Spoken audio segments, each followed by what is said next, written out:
Bonjour et bienvenue dans cette nouvelle émission de l'Agora-Mag Expérience Client Digitale. Nous allons parler aujourd'hui d'intelligence artificielle, encore, parce que ça nous intéresse beaucoup. Que peut-on en attendre? Quelles sont les questions à se poser et les écueils à éviter? Aujourd'hui, je reçois donc Célia Doro. Vous êtes directrice marketing commerciale de Golem.ai. C'est ça. Et non pas IA, une start-up proposant donc un moteur d'interprétation du langage naturel. C'est ça. Donc ce n'est pas le NLU. NLU. D'accord, vous allez nous en parler. Alexis Laporte. Vous êtes CEO d'Hubware, donc vous êtes éditrice d'une plateforme d'assistance professionnelle, c'est bien ça? Tout à fait, Nathalie. D'accord. Alors, pourquoi on parle d'intelligence artificielle aujourd'hui et pourquoi on lie aujourd'hui l'expérience artificielle avec l'expérience client? Alors, pour moi, c'est simplement parce qu'aujourd'hui, dans l'expérience client, il y a énormément de choses qui sont répétitives et presque automatiques. Et ce sont des choses qu'on peut automatiser. Et l'intelligence artificielle est là pour automatiser ces choses répétitives et automatiques. D'accord. Et qu'est-ce qui fait qu'aujourd'hui, justement, vous parliez justement de traduction du langage naturel. Est-ce que vous pouvez nous en dire plus par rapport à ça? Bien sûr, qu'on comprenne effectivement sans technologie, mais qu'on comprenne ce que ça veut dire et comment replacer cette information-là par rapport à tout ce dont on parle aujourd'hui. Bien sûr. Alors, le langage naturel, c'est l'outil naturel de la relation client. Oui. Le plus souvent, la relation client, elle passe par la façon dont on s'exprime. Donc, soit c'est des textes, soit c'est de la voix, du téléphone ou de la rencontre. D'accord. La rencontre client, elle est essentielle aujourd'hui. Et donc, quand on parle de relation client, on parle nécessairement de langage. Donc, il y avait un enjeu dans l'intelligence artificielle autour du langage qui était comment est-ce qu'on aide les machines à comprendre le langage humain tel qu'il s'exprime. D'accord. Et là, c'est pas de la répétition? C'est pas de la répétition. C'est pas forcément de la répétition. Okay.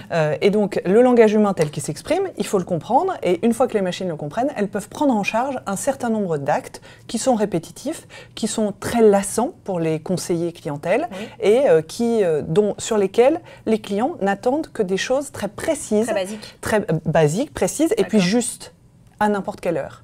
Donc ça, c'est quelque chose que peut prendre en charge l'intelligence artificielle.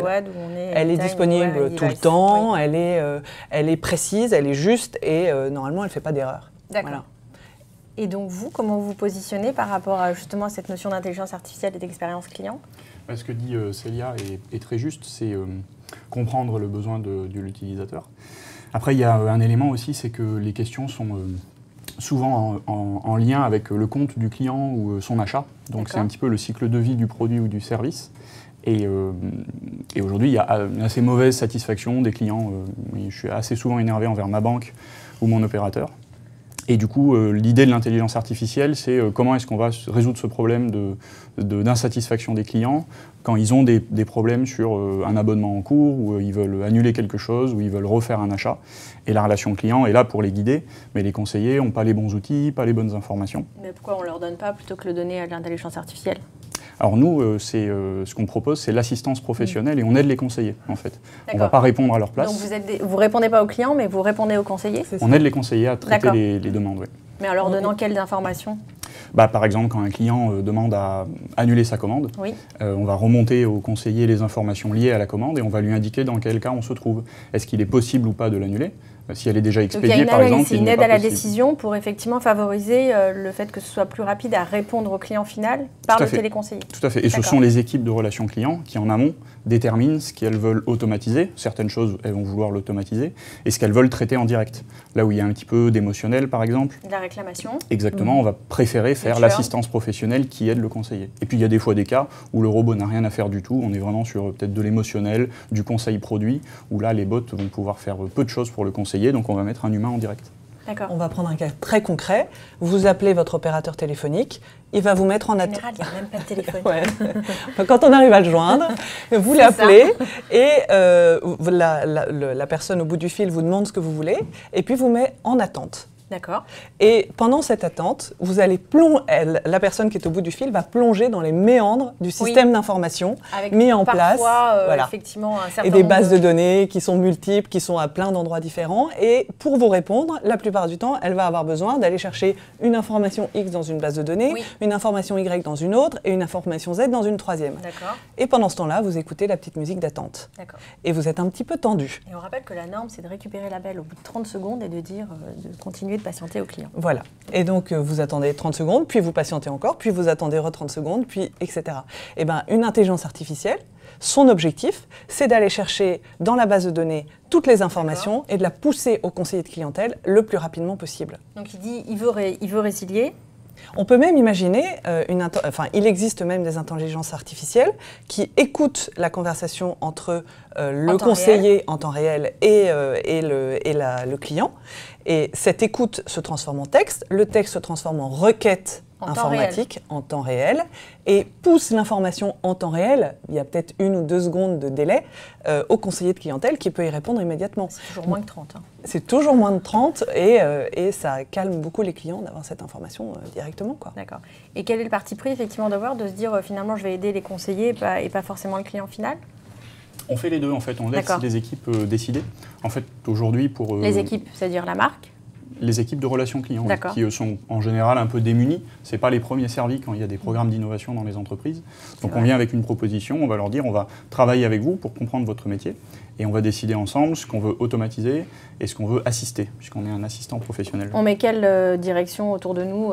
J'imagine que ce n'est pas uniquement la relation client qui est là. Est-ce qu'il y a des directions techniques? Est-ce qu'il y a des directions digitales, du e-commerce, du marketing? Ça dépend de la taille d'entreprise. Ça peut être accompagné par la transformation digitale. En général, les équipes techniques sont quand même impliquées, puisqu'elles doivent nous donner accès aux données. Mais c'est surtout la relation client qui a la connaissance métier. C'est la relation client, en fait, même ce sont les conseillers qu'on va voir, qui vont eux dire, moi je pense que ça c'est automatisable et ça je préférerais le faire en direct. Et c'est eux qui nous guident dans la mise en place du système. Bon, c'est plutôt pas mal parce qu'effectivement quand en plus les conseillers qui sont les futurs utilisateurs, ils vont aussi promouvoir le projet et se l'approprier et je pense qu'en termes de... Il y a une inquiétude, il nous est arrivé d'avoir une inquiétude, c'est vous allez nous remplacer. Et c'est pas vrai du tout. On a eu ça pendant l'émission, je me rappelle. Ah oui. Sur une précédente émission, on nous a dit quelque chose comme ça. Mais ils voient bien, une fois que c'est en production, et puis ils le sentent quand on discute avec eux, que ce n'est pas le cas. Au contraire, leur métier va s'améliorer, puisque tout ce qui était un petit peu pénible à faire, ils ne le font plus. Et ils vont plus vers des fonctions de conseil en direct avec le conseiller, ou de gestion de cet assistant, pour le paramétrer derrière. D'accord, mais c'est aussi à la marque, je pense, de rassurer ses collaborateurs en se disant de laisser le temps pour d'autres choses, pour justement laisser le temps à l'émotion. Est-ce que les technologies permettent de détecter aussi des émotions, ou on est vraiment sur... la compréhension du langage et... Alors, il y a 2 choses. D'abord, ça permet non seulement d'apporter des informations aux conseillers, mais ça permet éventuellement, comme on gagne du temps, d'ouvrir des nouveaux canaux. Nous, on a des discussions avec des centres de relations clients qui ouvrent des canaux grâce au temps qu'on gagne dans la relation client en poussant l'information extrêmement rapidement. Donc, par exemple, ils vont ouvrir le SMS, alors que jusqu'à présent, le SMS n'était pas possible. Je pense que le Messenger, c'est le prochain. Exactement. C'est un vrai défi. Donc, aujourd'hui, les entreprises peuvent difficilement embaucher beaucoup plus de monde. Or, pour traiter Messenger, il faudrait beaucoup de monde. Et donc, la question de comment est-ce qu'on... L'exigence en réel, voilà, c'est très fort. Exactement. Et donc, la question que permet de résoudre l'intelligence artificielle, c'est aussi, je peux ouvrir des nouveaux canaux à isopérimètre ou à isopérimètre plus un nombre qui est acceptable d'embauche dans l'entreprise. Aujourd'hui, c'est plutôt rassurant. Aujourd'hui, les statistiques, elles disent que des métiers vont disparaître à cause de l'intelligence artificielle, mais elles disent aussi que ça va créer plus d'emplois que ça n'en détruit. Et ça va créer des emplois qui vont avoir plus d'intérêt. Parce qu'effectivement, ce qui fait la relation humaine va être remis au cœur du travail des conseillers de clientèle. Je pense que la génération de demain a aussi beaucoup besoin de sens dans ces métiers de demain. Bien sûr. De trouver dans leur quotidien ce qui nous use nous aussi, et notamment dans les métiers de la relation client, c'est 70% d'humain et c'est très répétitif et très usant. Le turnover, il y a un turnover sain parce qu'effectivement on se dit que les gens doivent changer aussi de poste. Oui, il y a un turnover important, il y a des effets de période aussi. À Noël, il y a souvent des recrutements sur des périodes de 2-3 mois qui sont faits. Le e-commerce nous a poussé à ça. C'est des choses que l'intelligence artificielle peut très bien prendre en charge. Les pics de charge sont vachement bien gérés par l'intelligence artificielle parce que plus ou moins, en fait, c'est qu'une puissance de calcul. Donc ça s'absorbe très très bien. D'accord, vous vouliez compléter quelque chose peut-être? Non, c'est juste on n'a pas trop abordé les émotions, mais on a un cas assez concret. Voilà. Déjà, c'est très difficile à identifier. On peut avoir un petit degré d'énervement ou d'insatisfaction. Donc le ton de la voix, si on sait justement... Ah oui, c'est que le langage, c'est pas le son ou le ton qui fait que... Le langage, il porte beaucoup d'émotions. Donc il y a des mots-clés qu'on peut identifier. Dans ce cas-là, on envoie directement un conseiller. Quand c'est écrit, il y a des façon phrasée qui permettent d'identifier les émotions. Maintenant, les émotions, pour nous, elles doivent être gérées par le conseiller.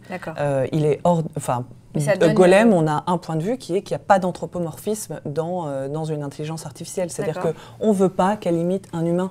Les gens qui sont au téléphone, vos clients, ils ont envie de savoir s'ils sont en face d'un homme ou en face d'une machine.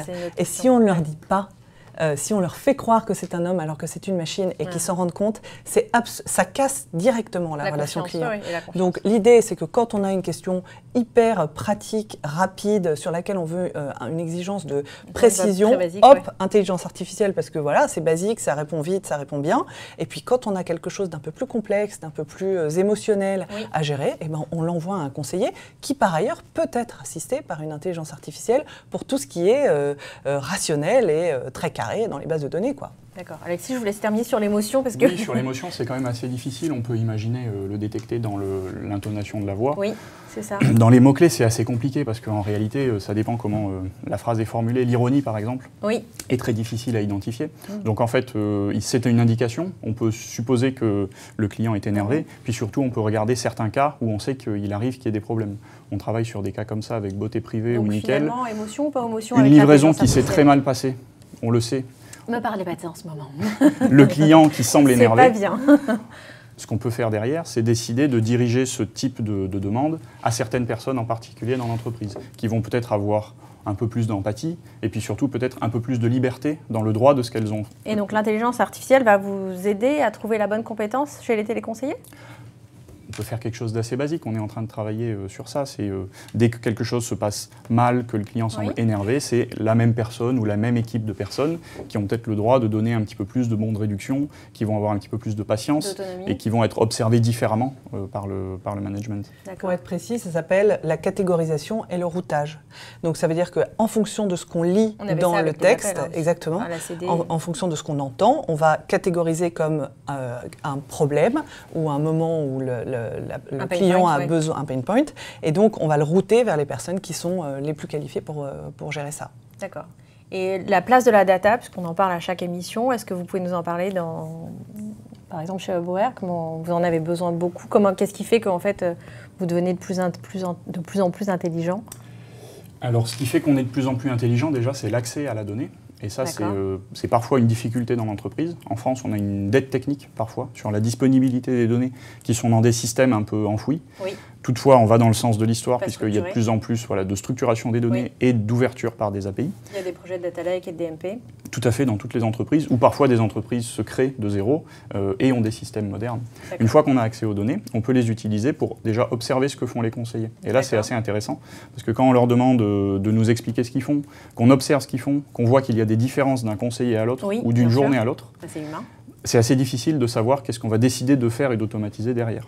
Donc c'est pour ça que le travail avec eux, pour comprendre les données qu'on a en face de nous, est très important. Ça doit prendre un temps fou finalement tout ça.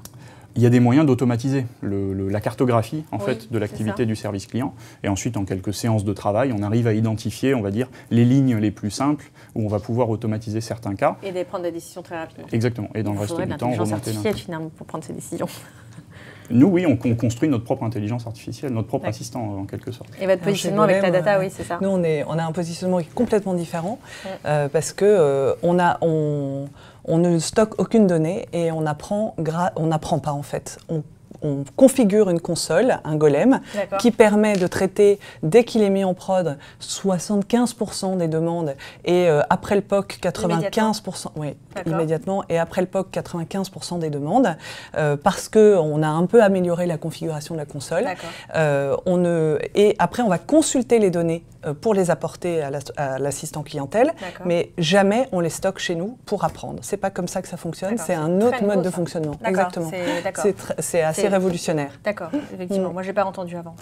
Ok. En tout cas, merci beaucoup. Merci à vous. On va terminer sur ça. Finalement, la data n'était pas trop là ce matin, donc c'est une très bonne nouvelle. Voilà, merci pour ce débat passionné. En tout cas, moi, j'espère qu'il vous sera utile autant qu'à moi. Gardez l'esprit ouvert, gardez l'esprit critique et à très bientôt. Merci beaucoup. Merci Célia. Merci Alexis. Au revoir. À très bientôt.